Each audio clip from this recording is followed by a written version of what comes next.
మహిమ కలుగును గాక. అందరూ కొంచెం దగ్గర ప్రేమించి మీ ప్రాంతాన్ని ప్రేమించి ఈ సాయంకాల సమయంలో యేసు క్రీస్తును కూర్చిన రక్షణ సువార్త మీ అందరికి కూడా పంచడానికి మీ మధ్యకు ఎంతో భారముతో ప్రార్థనతో మరి ప్రేమించి మీ దగ్గరకు వచ్చినాం కాబట్టి కొన్ని నిమిషాలు మరి దేవుని వాక్యాన్ని వినవలసిందిగా ప్రభు పేరట తెలియచేస్తున్నా. చూడండి, ఒక అబ్బాయి తన తల్లిగారు ఇద్దరు కలిసి వారికి మామిడి తోట ఉంటే ఆ మామిడి తోట చూడటానికి వెళ్ళారు. మామిడి తోటని చూడటానికి వెళ్ళినప్పుడు ఆ తల్లి చెప్పిందంటే, నానా మామిడి తోటలో మంచి మంచి పళ్ళు నువ్వు చూసుకొని నీకు నచ్చిన పండు కోసుకొని రామని చెప్పింది. వాళ్ళ అమ్మ నేను ఇక్కడే ఉంటానన్నది. ఆ పిల్లగాడే చేసినట్టే ఒక చెట్టు ఎమ్మటి ఒక చెట్టు, ఒక చెట్టు ఎమ్మటి ఒక చెట్టు మరి చూసుకుంటూ మామిడి పండ్లన్నీ ఎదగటం ప్రారంభించాడు. ఈ లోపల వాళ్ళమ్మ ఆ పిల్లగాడికి తెలియకుండా ఒక దగ్గర నక్కి కూర్చుంది. తనకు కనబడకుండా మాటున కూర్చుంది. ఆ పిల్లగాడు ఏం చేస్తున్నాడంటే ఎతికి ఎతికి ఎతికి పళ్ళన్నీ చూసినాక చాలా సమయం అయింది, అమ్మ దగ్గరకు వెళ్ళాలి అనుకొని ఆ పిల్లగాడు తన తల్లిని ఎత్తుకుంటూ వస్తున్నాడు. ఇంతలోకి వాళ్ళ అమ్మ కానరావుపేటలకే ఏడవటం ప్రారంభించాడు. అమ్మా అమ్మా అమ్మా అమ్మా అమ్మా అమ్మని కేకలు వేయటం ప్రారంభించాడు. ఆ ఏడుపు ఆ కేకలు విన్న ఆ తోటలో పనిచేసే దాసుడు లేకపోతే ఆ పనిచేసే వ్యక్తి ఆ పిల్లగాడికి పరుగున పరిగెత్తుకుని వచ్చి, బాబు ఎందుకు ఏడుస్తున్నావు అని అంటే ఆ బాబు అంటున్నాడు, మమ్మ నాకు కానరాట్లేదు, మమ్మ నేను ఈ తోటలోకి వచ్చాము, మమ్మని నేను మిస్ అయ్యానంటే ఆ తోటలో పనిచేసే వ్యక్తి అంటాడు, అయ్యా అమ్మ ఎక్కడికి పోలే గాని అమ్మ నీ దగ్గరికి వస్తుంది, నేను మంచి మామిడికాయ నీకు నచ్చిన మామిడికాయ కోసి నీకు ఇస్తాను, నువ్వు కూర్చొని తిను నాయన అంటే ఆ అబ్బాయి అంటాడు, నాకు మామిడికాయ వద్దు మమ్మే కావాలంట. అయ్యా నీకు ఒక మామిడికాయ కాదు, 2 మామిడికాయలు కాదు, 4 మామిడికాయలు నువ్వు తింటనే ఉండు, నేను నీకు కోసిస్తూనే ఉంటే ఆ పిల్లగాడు అంటాడు, నాకు ఈ మామిడికాయలు వద్దు మమ్మే నాకు కావాలి, ఈ తోట కంటే ఈ మామిడికాయల కంటే నాకు మమ్మే నాకు చాలా ఇష్టం, ఈ తోట మాదే, ఈ తోటలో వచ్చే సువాసన అంతా కూడా మాదే, కాబట్టి మమ్మ దొరికితే చాలు నాకు సంతోషంగా ఉంటదని ఆ బాబు చెబుతున్నాడు. ఇంతకీ ఈ మాట ఎందుకు చెబుతున్నా అంటే ఈ లోకములో పిల్లగాడికి తల్లి ప్రేమ ఎంత అవసరమో అలాగే ఆధ్యాత్మిక జీవితంలో మనందరికి కూడా ఆత్మీయ తండ్రి ఒకడున్నాడు. ఆయన ప్రభు అయిన యేసు క్రీస్తు ప్రభు. ఆ పిల్లగాడికి తల్లి కోసం ఎంతగా ఆరాటపడి నాకు తల్లి కావాలి, మమ్మ ప్రేమ కావాలి, మమ్మ స్పర్శ కావాలని తన తల్లి కోసం ఆరాటపడ్డాడు. ఈ లోకములో దేవుళ్ళు దేవతలు మహానుభావులు ఎంతో మంది బోధకులు వచ్చినా కానీ ఏ ఒక్కరు కూడా నేను మనిషిని ప్రేమిస్తున్నాను, లోకాన్ని ప్రేమిస్తున్నాను నేను ఎవరు చెప్పలేదండి. కేవలం ఒక్క ఆయన మాట చెప్పాడు, దేవుడు లోకమును ఎంతగానో ప్రేమించెను కాగా తన అద్వితీయ కుమారుని యందు విశ్వసించువాడు నశింపక నిత్య జీవం పొందినట్లు ఆయనను అనుగ్రహించెను.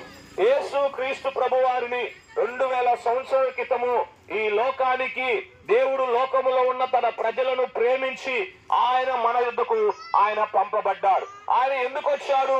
పాపములను రక్షించడానికి వచ్చాడు. ఆయన ఎందుకు వచ్చాడు? లోక పాపములు మోసుకొని పోవటానికి వచ్చాడు. ఆయన ఎందుకు వచ్చాడు? దేవునికి దూరమై దేవుడు ఎక్కడని తీర్థయాత్రలు చేస్తూ దేవుడు ఎక్కడా అని చెప్పేసి కొండలకు గుళ్ళకు గోపురాలకు వెళ్తూ దేవుడు ఎక్కడా అని ఎదుగుతున్న మానవుణ్ణి ఆయనే ఎత్తుకుంటూ శరీరధారిగా నవరవతధారిగా ఆయన 2000 సంవత్సరాల క్రితము ఆయన ఇక్కడికి వచ్చినాడు. ప్రేమైన వాళ్ళరా, దేవుడు లేడని ఎంతో మంది బుద్ధిహీనులు అంటున్నారు. దేవుడు లేడని ఎంతో మంది బుద్ధిహీనులు హృదయమందు అనుకుంటున్నారంట.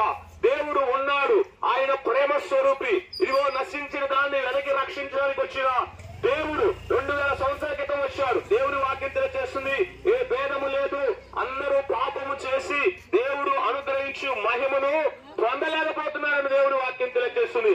ఈ రాత్రికాల సమయంలో ఓ చక్కటి మాట మీతో చెప్పాలని ఆశపడుతున్నాను. పాపము చేసిన మనిషి నరకానికి వెళ్తారు, పుణ్యం చేసిన మనిషి స్వర్గానికి వెళ్తారు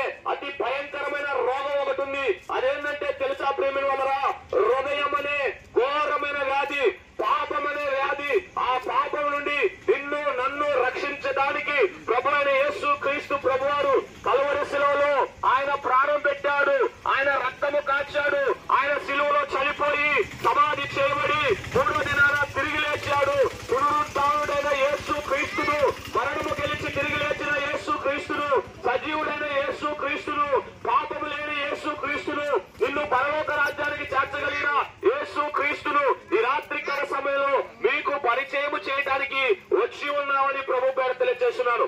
మనుష్యుడు భూమి మీద ఏ విత్తుతాడో అదే కోస్తారని దేవుని వాక్యం తెలియజేస్తుంది.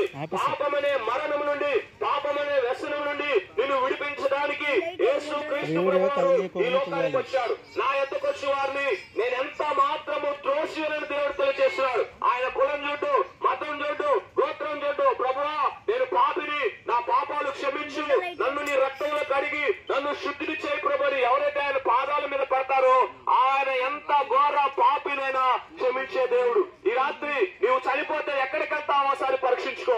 ఈ రాత్రి నువ్వు చనిపోతే నువ్వు నరకానికి వెళ్తావా, పరలోకానికి వెళ్తావా ఒకసారి పరీక్షించుకో. యేసు క్రీస్తు ప్రభువు అంటున్నారు, నేనే మార్గము, నేనే సత్యము, నేనే జీవము, నా ద్వారా తప్ప ఎవడు పరలోక రాజ్యంలోనికి చేరలేడు. కాబట్టి ప్రేమ వల్లరా పరలోకానికి మార్గం యేసు క్రీస్తే. నరునికి దేవునికి మధ్యవర్తి ఒక్కడే, ఆయనే ప్రభు అని యేసు క్రీస్తు.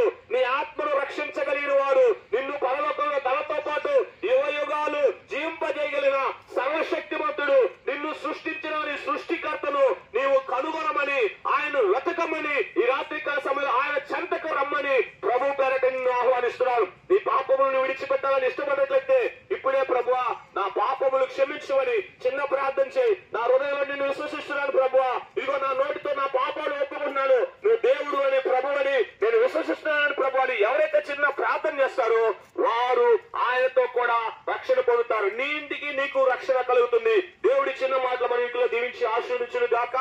ఎవరికైనా ప్రార్థన అవసరతలు ఉన్నట్లయితే దయచేసి మీ కొరకు ఉచితంగానే మేము ప్రార్థన చేస్తాం. కేవలం ఉచితంగానే మీ కొరకు ప్రార్థన చేయడానికి వచ్చాం, ఉచితంగానే సువార్త ప్రకటించడానికి వచ్చినాం. ఈ సమయంలో మీ కొరకు, మీ కుటుంబాల కొరకు చిన్న ప్రార్థన చేస్తుండగా శ్రద్ధతో వాక్యం ఆలకించినందుకు మీకు వందనాలు తెలియజేస్తూ చిన్న ప్రార్థన మనం చేసుకుందాం. వేరుబాబు చేస్తారు.